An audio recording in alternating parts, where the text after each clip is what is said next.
بسم اللہ الرحمن الرحیم، صفحہ 397 دیکھیں۔ وَإِذَا اغْتَسَلَتْ وَنَسِيَتْ شَيْئًا مِّن بَدَنِهَا لَمْ يُصِبْهِ الْمَاءُ فَإِنْ كَانَ عَضْوًا فَمَا فَوْقَهُ لَمْ تَنْقَطِعِ الرَّجْعَةُ وَإِنْ كَانَ أَقَلَّ مِنْ عَضْوٍ انقطعت۔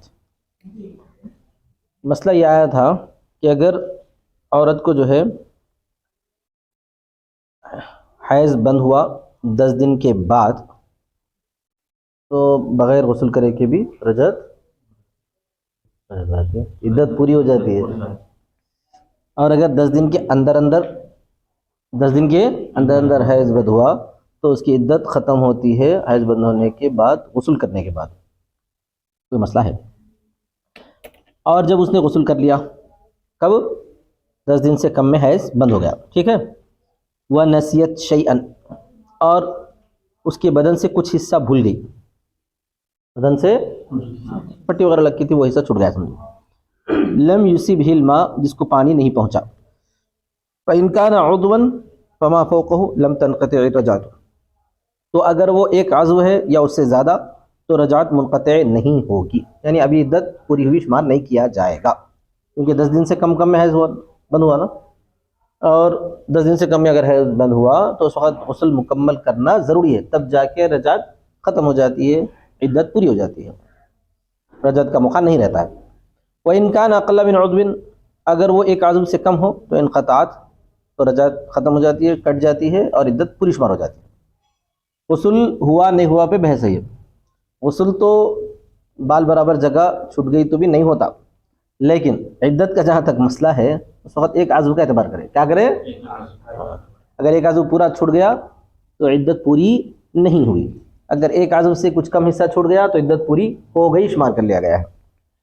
اعلیٰ مصنف کہتے ہیں وَهَذَا استحسان، اور یہ استحسان ہے۔ والقیاس فی العضو الکامل الا تبقى الرجعۃ، قیاس تو یہ چاہتا ہے کہ عضو کامل میں بھی رجعت باقی نہ رہے۔ قیاس کیا چاہتا ہے؟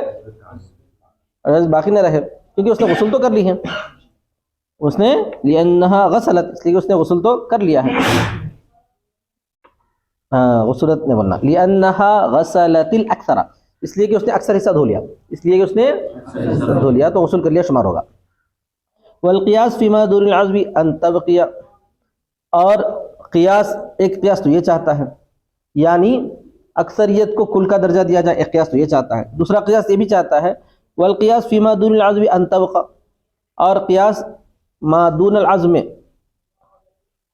عضو سے کم میں، ان تبقى رجعت باقی رہے، لأن حکم الجنابت والحیض لا يتجزأ، کہ اس لیے کہ جنابت کا حکم اور حیض کا حکم تقسیم نہیں ہوتا، جہاں جنابت کا حکم ہے وہیں پر حیض کا حکم ہے۔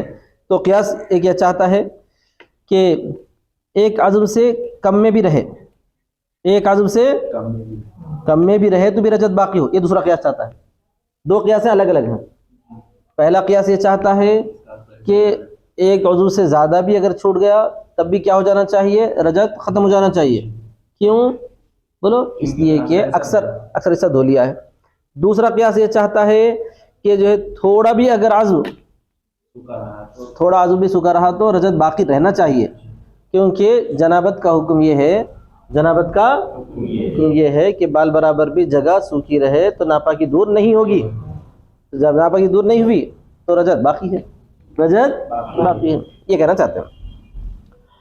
لیکن استحسان جو قیاس سے بہت اونچی دلیل ہے، تو دونوں قیاسوں کے درمیان میں یہ دلیل تلاش کرتے ہیں، دونوں قیاسوں کے استحسان کی وجہ وہ الفرق، اور یہی فرق ہے کہ ان ما دون العضو يتسارع الیہ الجفاف لقلته فلا يتيقن بعدم وصول الماء الیہ، اور یہی فرق ہے کہ ایک عضو سے کم میں، ما دون العضو بولے تو عضو سے کم میں، يتسارع الیہ الجفاف لقلته، تو دوڑتا ہے اس کی طرف سوکھاپن اس کے کمی ہونے کی وجہ سے، اس کے کم ہونے کی وجہ سے، فلا يتيقن بعدم وصول الماء الیہ، تو یقین نہیں ہوگا اس تک پانی نہ پہنچنے کا، یعنی ایک عضو سے کم میں اگر سوکھا پن نظر آیا تو ہم یہ سمجھ کے چلتے ہیں کہ اصل میں سوکھا پن جو ہے تیز آ گیا وہاں پہ پانی لگ گیا ہوگا مگر فوراً جلدی سے سوکھ گیا. کیا سمجھیں گے ہم؟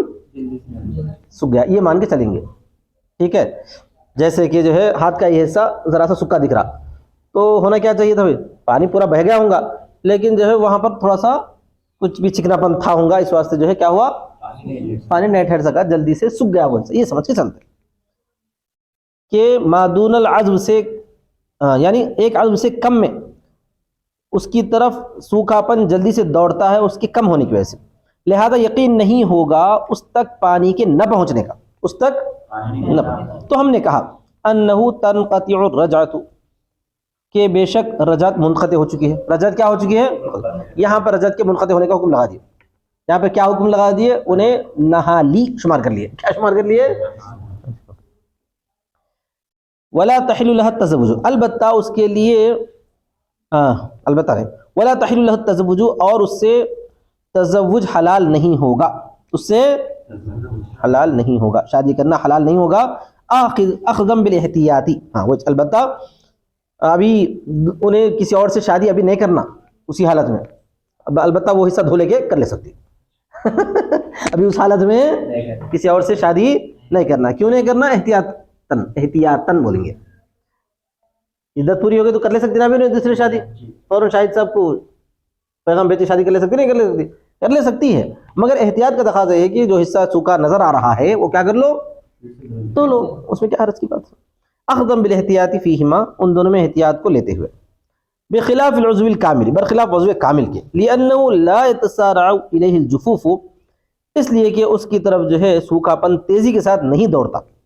پورا ایک عضو کا عضو چھوٹ گیا سمجھو, یعنی کہ ایک ہاتھ پورا سوکھا ہے تو ایسا تو نہیں ہو سکتا نا, ہاتھ پورا جو ہے انہیں دھو لی لیکن فوراً بھی پورا سوکھ گیا اتنا جلدی, دوسرے ہاتھ نہیں سوکھے, پیرا نہیں سوکھے, جسم نہیں سوکھا لیکن ہاتھ سوکھ گیا, ایسا تو نہیں ہو سکتا. ایک بات. اور دوسری بات یہ ہے کہ عادتاً اس سے غفلت نہیں ہوتی, عادتاً اس سے غفلت نہیں ہوتی. فافترقا, لہذا وہ دونوں مسئلے جدا ہو گئے. تو متن والا جو مسئلہ ہے وہ یہی ہے کہ اگر ایک عضو سے کم حصہ سوکھا ہوا ہے تو رجعت ختم ہو گئی شمار کیا جائے گا, اور ایک عضو سے زیادہ حصہ سوکھا ہوا ہے تو اس وقت جو ہے رجعت باقی ہے سمجھا جائے گا. یہ پوری بحث اس وقت میں جبکہ 10 دن سے پہلے حیض بند ہو گیا اور اس نے غسل کر لیا,